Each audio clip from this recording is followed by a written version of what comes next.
You're filling out. You said legal pads, but you can't get past chapter one.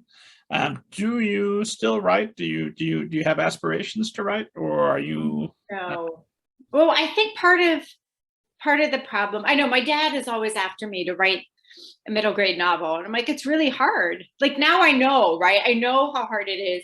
And I think a lot of editors and agents are like this in that they would just start editing themselves right from the start. And so it's hard to get very far. Yeah, I went to school for writing. I went to Kenyon College, and I found that a lot of people, when they enter publishing, they want to be writers, right? So I know this has been debated lately, but it's a good, relatively 9 to 5 job if you're interested in writing. It's kind of a natural place to go.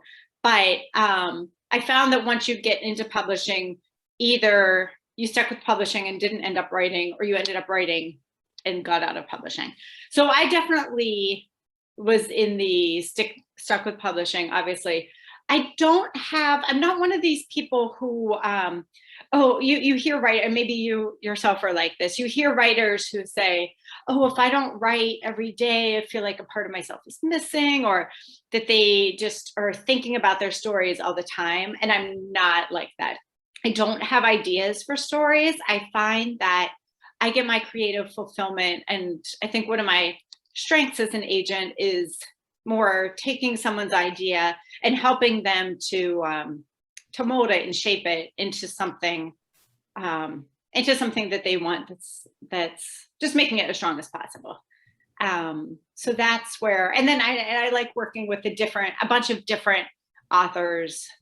I don't think I could just be focused on writing one particular project over the course of 2 years, but I really enjoy working with some picture book authors and switching over and working with a middle grade author and helping to brainstorm for those projects. I just find really fulfilling. I'm not one of those people that has to write every day, or did this day even happen? It's a wonderful thing when I'm able to write, and when I'm working on a project, I want to at least touch base with it every day, at least look at it for a minute and remind myself that at some point I have to finish this thing.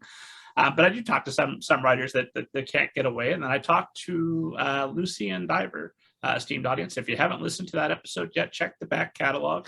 And she fascinated because she gets up and she writes for a couple. First she walks 5 miles, but then she writes for 2 hours, and then she's done. She puts her stuff away and focuses on being an agent for the rest of the day. And I just found that fascinating. Like, wow. You're the one. I knew somewhere out there was someone who could pull this off, and I haven't talked to anybody else who has that schedule, but Lucy and Diver does. Yeah.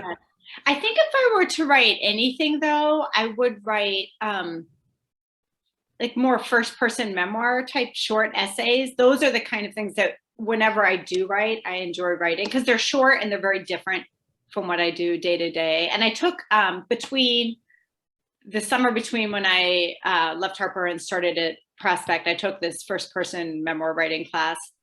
It was really fun. But yeah. Like narrative, like essays about feelings, politics.